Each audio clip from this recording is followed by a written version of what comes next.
இன்றைக்கி நம்ம என்ன பார்க்க போகிறோம் அப்படின்னா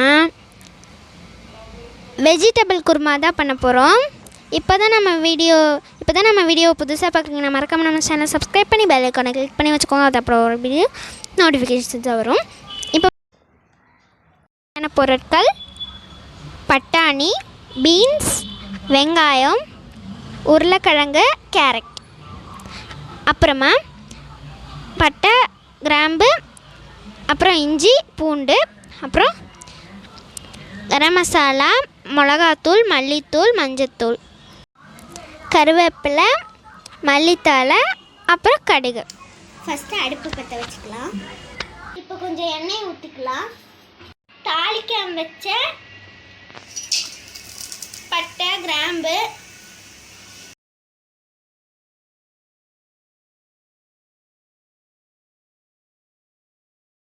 இஞ்சி, பூண்டு நல்லா வதங்கினதுக்கு அடுத்தது ஒரு வெஜிடபிளாக போட்டுக்கலாம். காயெல்லாம் வதங்கினதுக்கு அடுத்து மசாலா பொருட்கள்லாம் சேர்க்குறோம். அது கூடயே 2 தக்காளியும் சேர்த்துக்கலாம். உப்பு கொஞ்சம் சேர்த்துக்கலாம். எவ்வளோ தேவையான அளவோ அவ்வளோ உப்பு சேர்த்துக்கலாம். அப்புறமா அது கூடயே தேங்காய் அரைச்சி வச்சதுருக்கு அதை ஊற்றிக்கலாம்.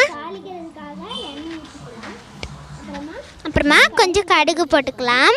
எண்ணெய் ஊற்றி கடுகு போட்டிருக்கோம். அதுக்கப்புறமா கருவேப்பிலை போட்டுக்கலாம். இப்போ நம்ம கொத்தமல்லியை அது மேலே தூவி விட்டு இப்போ நம்ம இறக்கி வச்சிடலாம். அதுதான் வெஜ்ஜு குருமாவை செஞ்சோம். இப்போ நான் அதை சாப்பிட போகிறேன். நீங்களும் வாங்க சாப்பிடலாம்.